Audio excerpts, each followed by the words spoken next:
Most brands running YouTube ads are doing it the old way, and it's getting more expensive every single year. But there's a new strategy that the brands scaling right now are using, and it's called creator partnerships. In all honesty, it's completely changing the way YouTube ads work now, and by the end of this video, you're going to know exactly how to implement this new YouTube ad strategy the right way for your own brand to scale it to the next level profitably. But before I show you the new way of running YouTube ads, I want to take a step back and go over the traditional way of how most brands have been running YouTube ads to this point. And a lot of these brands, including the clients we work with, still run YouTube ads in this same manner. And although this old strategy per se still works, it's based on forcing demand just like you would with Meta ads. I mean, if you think about it right here on my Google Ads dashboard, these demand gen campaigns is the traditional way of running YouTube ads. It's similar to what you would do with the Meta ads campaign, where you would have a video or multiple video creatives or image creatives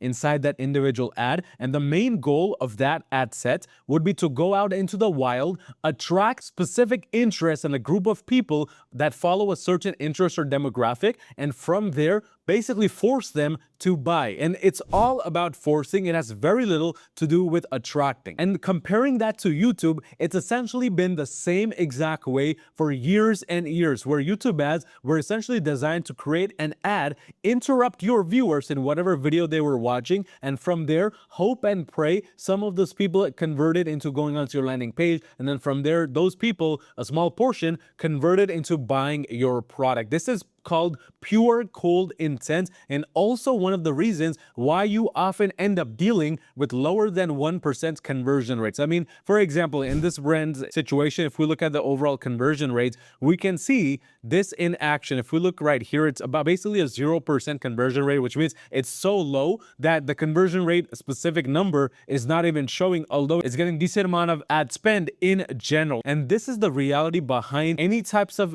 demand gen campaigns, any types of YouTube ad campaigns you might run. Although they have the ability to add to your top line revenue, get a higher impression share for your brand in general, their minimal conversion rates makes it almost impossible to make them work long term. This is one of the main reasons why so many brands disregard YouTube ads completely or put it off to the side. And the thing is, this is something that's a never-ending problem with the traditional way of running YouTube ads. No matter how good your creative is, no matter how many ad groups you have, no matter how many different products that you test within these individual ad groups, the end result will always be the same. The conversion rates will be dirt low. And although in terms of actual conversion value over cost, the actual ROAS, even if it is to be decent, the reality is conversion rate is what drives your ads forward. And it's one of the key metrics that the Google Ads algorithm considers when determining where to rank your product, whether you should scale, whether your brand should not scale, etc. And essentially, the YouTube creator partnerships program that now has been introduced is the new way to bypass this problem. And don't get me wrong, this doesn't mean that your conversion rates will magically go through the roof, but this reduces the cold intent of your audience and makes it so you actually end up attracting people who have much greater intent and who are much more likely to purchase from your brand in general. Because at the end of the day, the main reason why, if we go back to this Google Ads accounts, why these campaigns, which are not demand gen campaigns, for example, search campaigns or performance max campaigns or even standard shopping campaigns, the only reason why their conversion rates are much higher than a generic demand gen campaign is purely the intent. And this is the exact problem Google Ads wanted to resolve when they introduced YouTube creator partnerships. Now, the way to find this specific section within Google Ads, it's fairly simple. If you go onto the left-hand side under tools, going over to creator partnerships, this is in the beta version, but if you click on it, you will be shown this specific page right here. This is where all of the magic now happens. And although on a surface level, this seems extremely simple, the reality is there's a lot more in-depth research and analysis you will actually have to do in order to make YouTube creator partnerships at this scale actually work for your brand. It's the same thing as you would do with YouTube ads, because in this situation, all we're doing is specific market research and target user research. Now, the way to use this, it's fairly simple. We have the creator search at the top left right here. In the middle, you have management. If you click on management, it will take you to this page where you can specifically search for creators. Once you have specific creators that you're already working with, they will show up here with specific columns, which you can then understand which creator is getting you what type of result. And then finally, at the end is analytics, where once you start getting some views through the partnerships you do with these creators, it will show up right over here, and you'll be able to see things like the total views that specific ad got, the total watch time, the total likes, so on and so forth, all important metrics. And if we click on columns right over here, at this point of time at least, it's a limited amount of information you can get from the ads you end up running with these creators. For example, you can get likes versus dislikes, total shares, engaged views, but the problem is at this point of time when I'm recording this video, there's no ability to really understand what the overall ROI would be, what the overall CPA would be for the ads that run amongst these creator partnerships. So that's kind of the downside of running creator partnership ads directly with YouTube. But there's a lot more positives, which I will get to in a second. The first thing I want to show you in general is how do you go about even checking and understanding how this works in general. The thing is, if you look at this search bar right here, it says you can search for YouTube creators by channel handle if you already know who you want to work with, or you can choose a specific keyword, for example, running. And if you look right over here, just under this main search bar, it says for better results, try using 1 to 3 keywords, for example, at-home workouts, tech reviews, get ready with me, so on and so forth. So what it's essentially trying to make you do is be as specific as possible, as granular as possible, so that you can get matched with the right creators and so that you can actually scale your brand appropriately. Now, this is where your research actually begins, because what I like to think of this is essentially avatar research. And this is something you would want to do as well for your brand, is start to understand what are the specific avatars you want to go after. For example, an at-home mom who has kids who doesn't have enough time to go to the gym. You want to find specific YouTube creators and channels which make videos directed towards at-home moms that have this specific avatar in place. On the other hand, you might have another avatar, which is maybe somebody who's looking to get a bit leaner, who's a bit too chunky and wants to lose some of their fats, but they don't have enough time to go to the gym. This specific weight loss product might go towards that specific avatar of people, and you might want to target a specific creator that makes videos appropriately in that given manner to target that specific niche. And that is how you get closer and closer to your perfect avatar. So instead of doing something very broad, like for example, at-home workouts or tech reviews, you need to be a bit more granular and you need to give that much more information for this to actually work for your brand. So going back to our example, let's say, for example, we want to target weight loss for women specifically. We could start off with the actual avatar of weight loss for women. You can be more specific after you get the first initial idea of who you're trying to target. But essentially, once we type in weight loss for women,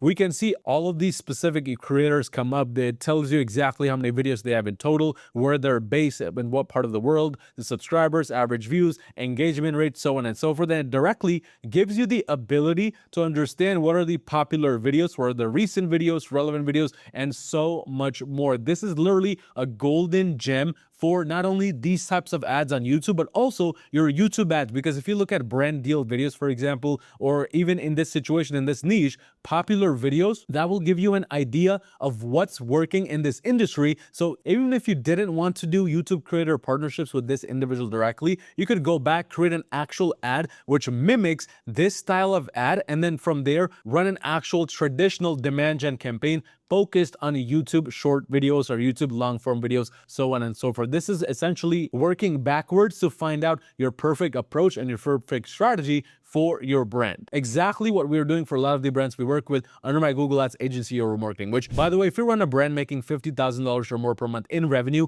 you need some extra help scaling to the next level with Google Ads, just scan the QR code on the screen or click the first link in the description below to directly schedule a call with me and get a completely free Google Ads audit where I'll show you exactly where your brand's leaking revenue, what the potential solutions are, and then if it makes sense, how we can potentially work together to make all of that happen. But a very strong way to understand your core metrics for these specific videos, to understand how your ICP is actually interacting with all of these creators. And again, the best way to go about this is to get as granular as possible. So instead of weight loss for women, you can go a bit further and say weight loss for at-home moms, for example. So if we type in at-home moms, if you go too granular in this situation, it might show up, it might not show up. So there's a sweet spot between being too specific and just being way too vague and broad. But essentially, if we look right over here now, we see a lot of these creators come up with a lot more subscribers, 8 million, 2 million, so on and so forth. The main goal and the main thing you want to understand is the more subscribers they have, more often than not, the more expensive it will be to directly run ads on their channels. So what you want to do is, first of all, you want to make sure they have a decent amount of following. Our ideal sweet spot right now is between 400,000 or 500,000 subscribers in total to about 1 to 2 millions in general. And the most important thing is the engagement rate. We want to stay away from those creators that have an engagement rate of anything below 2.9%. This is a specific individual metric. I have come to the conclusion that this works the best. It can be different based on the niche and industry. Some specific niches might not have any creator above a 2.5% engagement rate just because of the audience that is on the channel. Some, like in this situation, might have an engagement of 3%, 4%, so on and so forth. So you have to do a bit of research to understand and go after the right types of creators, because you don't want to go after a creator that's too small in terms of the audience size and then risk not having enough people see your ads to begin with. But that's the generic way of doing creator research. It's fairly straightforward. From there, it's all about going in here and actually contacting them directly. And Google actually lets you now enter all of this information in there. You want to make sure you choose your specific YouTube channel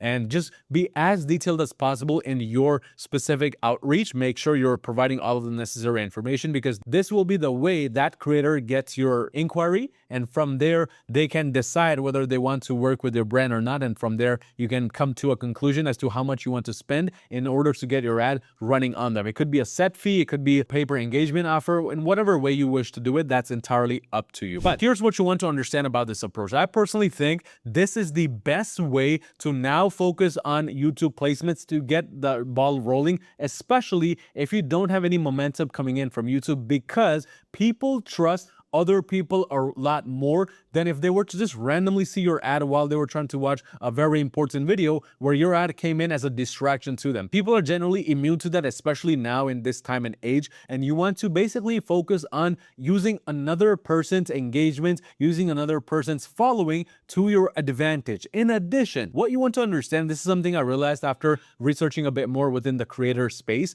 is creator videos that have higher watch time is essentially a key metric for your ad's success. So what that means is you don't want to be working with any specific creator where their engagement rate is low or their average watch time or the average view duration is low. You want it to be a situation where that specific creator has people watching that video, watching their videos for a long portion of time, 20%, 30% engagement rates. And you want to look at the key metrics such as what's the audience age, audience location, audience gender, so on and so forth. These are all crucial parts to the audience research that you will end up doing within these creators. And that's essentially how we're approaching these ads with these creators. You want to keep it as simple, as straightforward as possible. You want to reach out to 5 to 10 minimum creators as an overall strategy. And from there, whoever has the highest engagement rate, whoever has the highest intent of videos, which is very similar to yours, is the specific creator you want to work with in the end. Because the more relevant your products are to that individual creator's videos,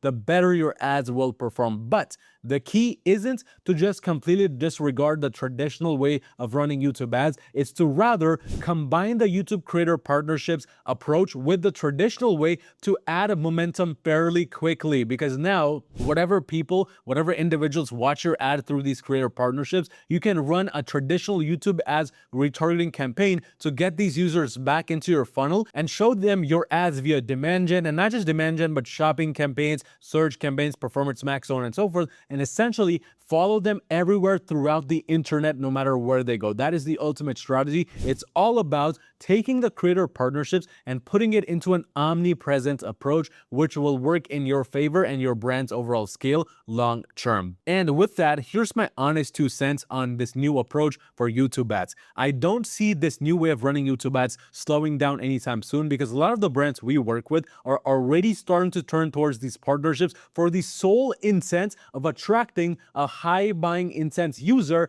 versus trying to go after those cold traffic individuals who don't know your brand, and as a result cause you to go through a lot more loopholes just to get them on your landing page, just to get them converting from landing page to add to cart to buying, so on and so forth. And this ultimately ends up negatively impacting your conversion rates on the bottom of the funnel. But again, if you run an e-commerce brand making $50,000 or more per month in revenue, you need some extra help scaling your brand to the very next level with Google Ads. Scan the QR code on the screen or click the first link in the comment section below to directly schedule a call with me, and let's see how we can potentially work together to make all of this happen.